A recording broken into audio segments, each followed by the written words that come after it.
It's my pleasure to introduce to you Magnus Redshag, who will be giving us our final presentation for the day. Magnus is a senior advisor at the Swedish National Board of Trade. His expertise supports the Foreign Ministry of Sweden in their trade negotiations.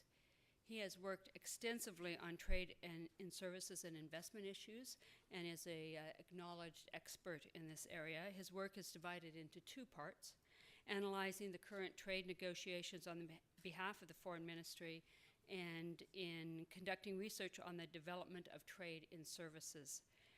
His research on the growing importance of service in manufacturing, which he has named servicification, and you're going to hear more about that today, as well as the global value chains and e-commerce, or the digitalization of trade, is well known and internationally referenced by both trade organizations and governments. Magnus is the Swedish representative at the EU Trade Policy Committee on Services and Investment and co-chaired this committee during the Swedish presidency. He has a master's degree in EC law as well as 2 bachelor's degrees. Today he's going to share with us his case study research and views on using services to build global value chains brick by brick. One of the tools he'll be using is Minecraft, and I have to tell you, I've had so many people come up to me and say, Minecraft, oh, you've got something to do with Minecraft. And I have to tell them I don't know what Minecraft is, but I'm going to learn. By the end of the day, I'll download it, I promise. But they also are asking me, do you have any swag? So this is a very popular game, and I think it's going to be very entertaining to use this as a vehicle to demonstrate some of the research that he has undertaken. Magnus, we're looking forward to hearing what you have to say. Please come up and join us.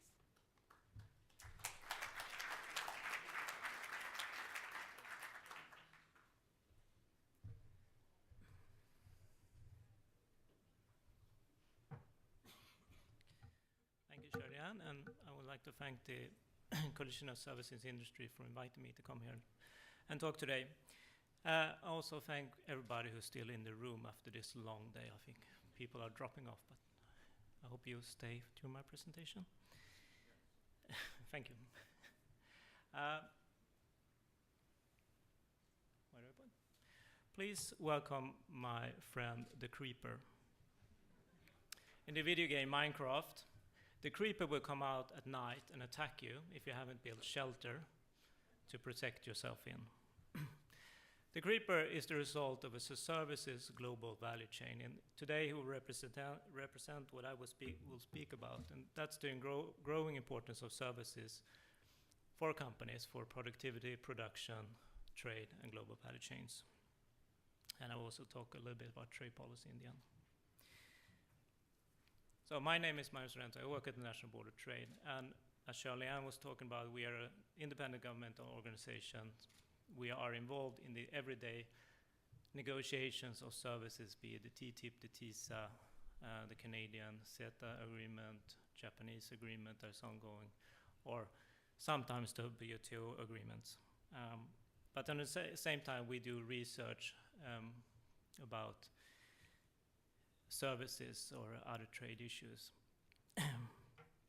So this gives us quite a unique positions that we are doing research while being involved in the everyday nitty-gritties of trade negotiations. So lately, myself and my colleague Emily Anir, who sits over there, has done quite a few papers on trying to describe the evolving landscape of services. And if you allow me, I would like to take you for a little stroll through that landscape today. But before I do that, I have one question for you. How many people or how many SMS do you think has been sent during the time since Shirley-Ann entered the stage and me posing this question? During this, let's take 5 minutes, 21 million SMS has been sent around the world. That's 21 million small services transactions. Small but very many. During the same period of time, about 750,000 DVDs worth of data has been transferred and approximately 1 million mobile apps have been downloaded into phones around the world. Those are examples of the services area we live in today, with a lot of services, small services transactions going on 24/7, 365 days a year. So there's a lot of trading in services going on. Traditional statistics says that world trade of services is about 20% of all trade. If you look at value-added trade statistics, if you're familiar with this, when you're only counting what's added in value in every country, in OECD countries we say that 50% of the trade is now in services. I would argue the actual number is probably much higher than that, but I'd be happy with saying that half of world trade is in services these days. So there's a lot of non-services trade going on also, and people say that's important too. But that trade, for example, in goods, needs services to happen. So manufacturing companies need services for the production, they need services to sell the goods, and more they need to package their good with a package of services to become competitive. So services are important for the productivity for manufacturing curve and to meet consumer demands. This increased dependency on services is what we call, which is a hard word and to pronounce, servicification. Or if you think that's hard to pronounce, you can use our catchphrase, everybody is in services. So we try to exemplify this in a study that I think a lot of people are familiar with these days about a company called Sandvik Tooling. They sell drilling tools and cutting tools for mining machinery. So we asked them, how many services do they need to sell and shift one piece of equipment? And that can be a square cutting tool this big. So they needed these services. This is about 40 different services just to sell and ship this small piece of equipment. And as I said, you have to package this with services to stay competitive. So they offer about 15 different services to the customer alongside this little cutting tool.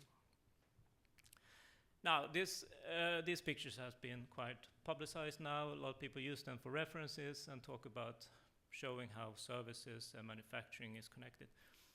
However, there's the third pillar that we negotiate in the Doha negotiations, which is agriculture. So we asked ourselves, is the same true for the companies in the agro-food business? So we talked to a company called Aromatic, and this study, if everything goes well, this study will be on our homepage when you log into your computers tomorrow morning. So you can see a brand new study from us. So we asked this company Aromatic, which is a small company in Stockholm selling baking ingredients. We asked them, how many services do you need? And the answer was about 50. And along with those services, they need to sell their ingredients to bakeries around the world. They also offer about 10 different services as a package to stay competitive. So what was interesting with this study of Aromatic is not only do they need a lot of services, but basically Sandvik Tooling and Aromatic, being two very different companies, needed about the same amount of services, 40, 50, depending on how you count, and we asked the question a little bit different, but basically the same number of services they need to sell the products. And when you look closely at those pictures, you will see that it's basically the same types of services they need, focusing on business services, financial services, communication, and transportation. So there was really no difference between those two services. This servicification trend that I'm speaking about and that we showed in those two studies is closely related to global value chains. There are two reasons why these two are connected. The first have to do with the more companies start using global value chains, the more services they need to set these value chains up. services are the oil in the machinery. And in addition, by setting up global value chains, companies are trying to move up the value chain. I think you all have seen this smiley curve describing global value chains with services being in the end with a higher value. So that the more you go into global value chains, the more you want to move yourself up to the service-related areas. But let's concentrate on the first point. The rise in global value chains means rise in services. Why is that? Again, the answer is twofold. Services are enablers of global value chains. And the second aspect is that services are becoming more and more tasks in their own rights as part of these value chains, or even becoming value chains on their own. So services are crucial enablers for GVCs. Then are used to move the production chain forward and to coordinate the process. For GVCs to function and be economical viable, firm must have access to quality services at the right time, at the right cost. Any unnecessary cost in the beginning of a production chain like this will carry it through, making the chain non-economical. So services is what sets different GVCs apart, and that's where their real competitive advantage is in global value chains. And services are also like goods becoming disaggregated into different tasks, either a part of a good value chain, or more commonly, they're becoming global value chains in their own rights. So what we see are that more services value chains are happening. And much of this is made possible by the digitalization that we've spoken about earlier today. How services now can be stored and standardized and traded in a different way than before, and how that we can separate production from consumption in a way we couldn't do before. But as I said, there are very few papers or description of these services value chain. So we wanted to change that a bit by trying to describe a services value chain. What do they look like? So we went to this small company in Stockholm called Mojang. It's about 30 people in a very, very fancy office in Stockholm. Fancy because they sell about 40,000 copies every day from their video game, Minecraft. So they're doing quite well. And as I said, have a very nice office I really would like to work in. But I'm not allowed to do that because I'm not a computer specialist. Minecraft, for those that are not familiar with the game, is a so-called sandbox game. It's a game without basically no end game. There's no tasks you have to do. So what you do is you go around mining for different materials, and then you can combine those materials to create new materials. And with help of those materials, you can build different kind of buildings. You can do this alone, or you can do it with friends over the internet. And I'll now have a little video for you to watch. I mean, if you can have that video going. Oh, I have to do like this.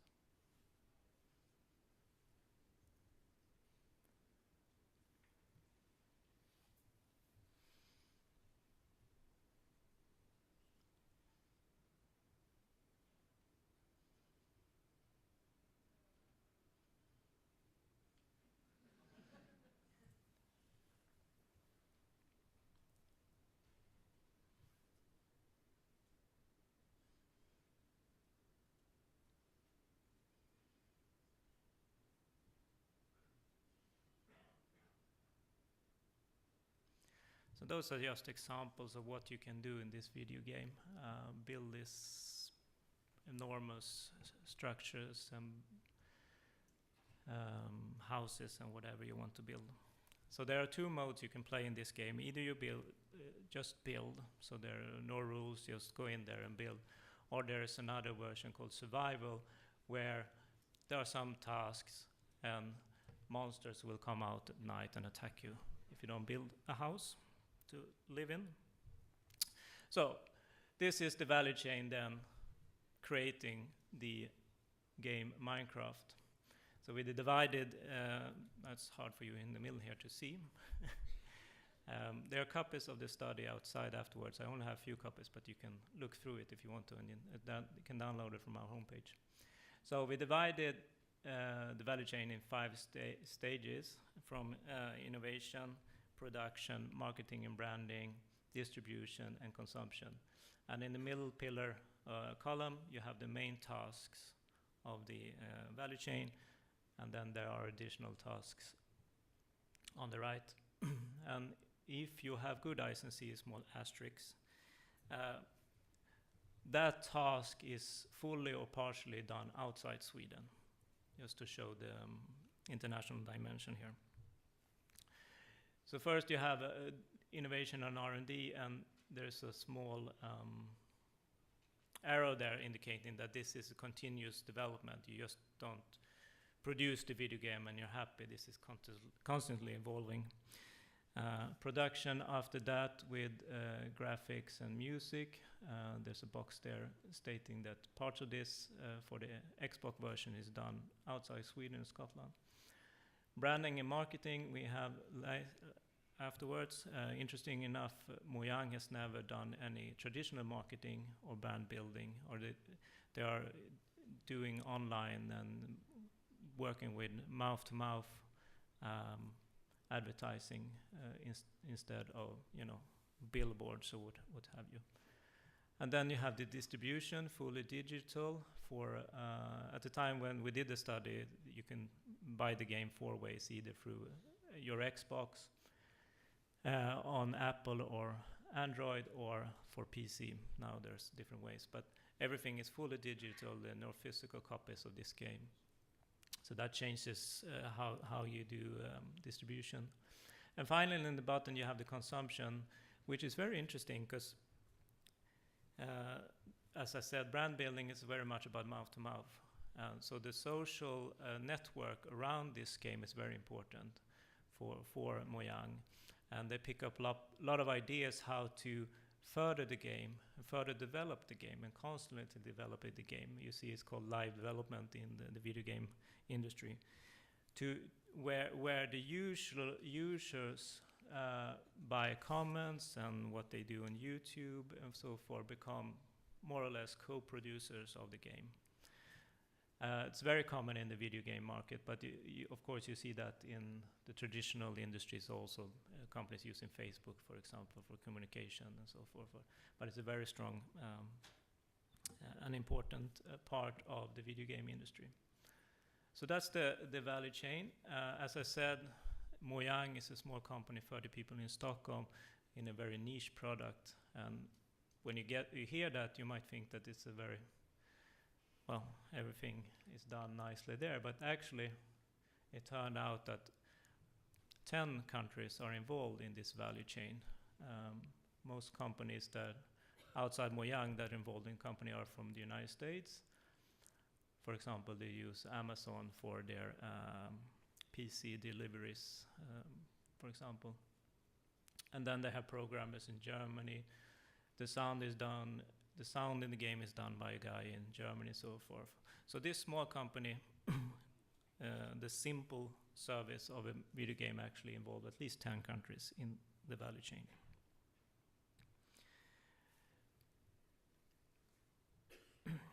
So Minecraft is an example of the digital economy we live in today, as we've been talking about a lot today. This digital environment changes the conventional views on how trade is done, as we heard in the earlier presentation here by Brian. Traditionally, we have said that 4% of all companies export. If you talk about service company, that number is 1 to 3%. And you start with your neighboring countries, and then very few companies actually sell to more than 5 countries. But then with the digitalization of the economy, we find that more companies now trade with more countries. And you don't start with your neighbor, you can go globally directly. Like Mojang, for example, they didn't start with Norway when they start selling their video game, and they didn't go to Denmark after that. They went globally directly. I think the first download actually was in the United States. So what we see here, and Brian talked about, is the development of micro multinational, one guy selling to the entire world. And that also leads to another thing that we see, that the digitalization of services lead to that it can be breaking down in more and more parts, and the division of tasks is spread out in a different way than we used to see before. Again, Minecraft, they have graph designers in Germany and Holland and so forth. So all this, more companies, more countries, more tasks, and then you add the discussions we had of Internet of Things and the examples of the SMS and the DVDs that I talked about before. What we end up is in a world with a lot of more transactions than we used to have. A lot of small but many services transactions going on constantly, totally rewriting the book on who is who in trade. So what does this mean for trade policy? When we came to Mojang and knocked on the door, they had never thought about trade policy, which is good because their business model functioned without having to care about international trade regulation. But as we start discussing these issues, at least three things become very important for them. The first was liberal cross-border trade of services. The second was communication infrastructure. And the third was Mode 4, movement of people. The first, of course, is quite evident, and which is also important for Sandvik and Aromatic, of course, is the availability to use and sell services over the internet and use services like distribution and financial services and so forth. Communication infrastructures will involve both the communication when it comes to telecom and digitalization, but also transport infrastructure is important for companies to sell their goods. It's also interesting, we are doing a new study, will come up soon, on data transfer, where I talk, we have 16 companies that we interviewed, and we're mapping out and going to show how they use data transfer in their business to show really how car manufacturers and so forth use data transfer. But what's interesting is how much emphasis there was on this issue of communication infrastructure as a part of securing data transfers, so they can have secure data transfer and speedy access wherever you are in the world. So this is a very important issue for money companies. Now the fourth one, for people who has not been here today, this is a little bit strange that a company like Mojang puts so much emphasis on Mode 4. Now, we talked about the skills and the need to reach talents earlier today, so it's no surprise to you. And for companies in the video game industry, and we mapped the entire video game industry in Sweden, talent is do or die. So if you can't get the right talent to your office, you cannot survive. So you can either do as Mojang is doing, try to attract them to come to Sweden and work in the office, in that very fancy office, or you can do as another video game company called King. King has also been mentioned here, and you probably have them in your phone as you play Candy Crush Saga. There's a Swedish company called King who produces that game. They are establishing themselves abroad to reach the talent.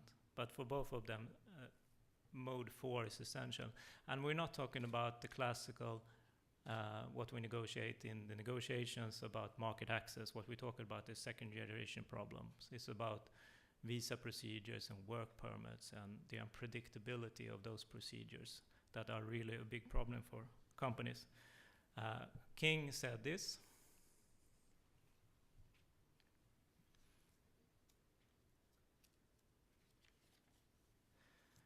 And this goes to show that even for those digital, high-tech, modern companies, all the classical trade barriers are still very much on the table for them. So beyond these points, when we talk about servicification, we talk about how we have to move to a mindset of talking about goods and services compared to the old mindset of goods or services, as has been in the case in negotiations so far. Seeing how we can use services to support manufacturing and agricultural trade, not to replace it, but to support it. And this goods and services, then we break down in ideas about how to formulate a trade policy, what to liberalize and negotiate. I'm not going to go in there. To that, you can read about that in our study, or I can take questions on it. But let me just summarize that everybody's in services today. Servicification in GVC depend on liberalized service and markets, and trade policy for goods and services is the new mindset. With this, I thank you, and I think the sun is up, so you still have time to go home and take shelter before the creeper comes. Thank you.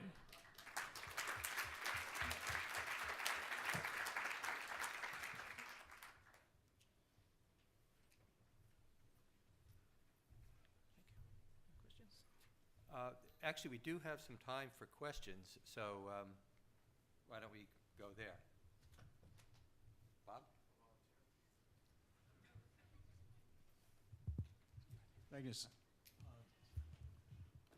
Magnus, thank you very much. You know, everything you're talking about here depends on data flows, and it's comes as a surprise for a lot of people that all the content that's flowing cross-border really depends on digits, ability to trigger them. Do you know of any examples where data flows have been stopped because of the government's action on privacy or national security or prudential considerations or consumer fraud or any instance of that kind?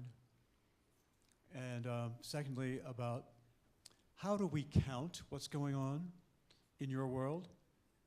Who is able to grasp even marginally the volumes and the values of this kind of trade? And finally, feel free with me, mode 4, you put up a quote. Does that person who is needed now have to be in Sweden? Why can't he be virtually available, or is he? So you can pick any one of those if you want. I'll answer all three of them if you allow me. On the last part, yes, you can do it virtually, you can do it cross-border, but there is always a large gain, of course, to be actually being in the same room.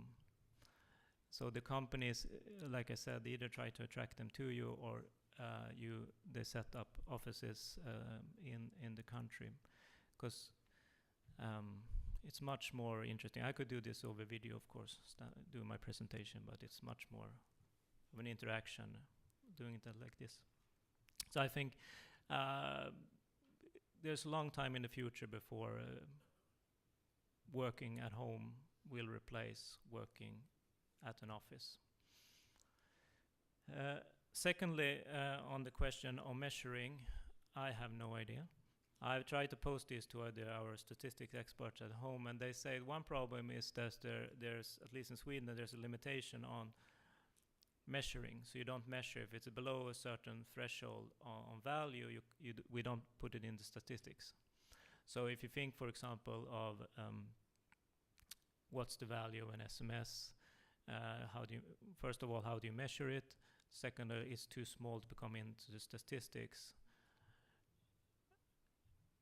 So that's a big problem, and I really would like to have. There are some measures, guesstimations out there which I use, but it's really hard to actually tell them. I'd love if someone would actually do this for us, because I really would like to know how large is the services trade today. But unfortunately, it's very hard to answer that one.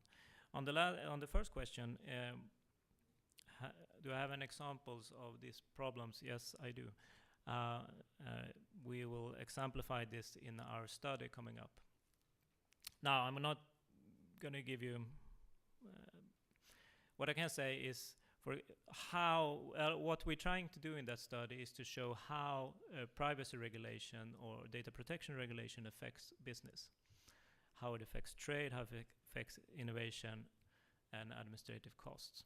So we have a lot of examples in there. But one interesting example is a company that wanted to move into, a Swedish company, although these companies are Swedish, wanted to move into France. So they wanted to buy this company in France to integrate in their business and to get into the French market. However, the rules in France on moving data from France to Sweden, which is in European Union where data is supposed to flow freely, were so cumbersome, so much red tape around this. So the cost of overcoming all that bureaucracy made them decide not to move into the market and buy that company because it's become too expensive to buy the company. So there's a lot of example on how data protection regulation affects trade.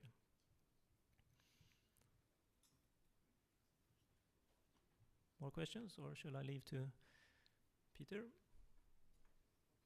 I'll leave to you. Okay, thank you. Okay.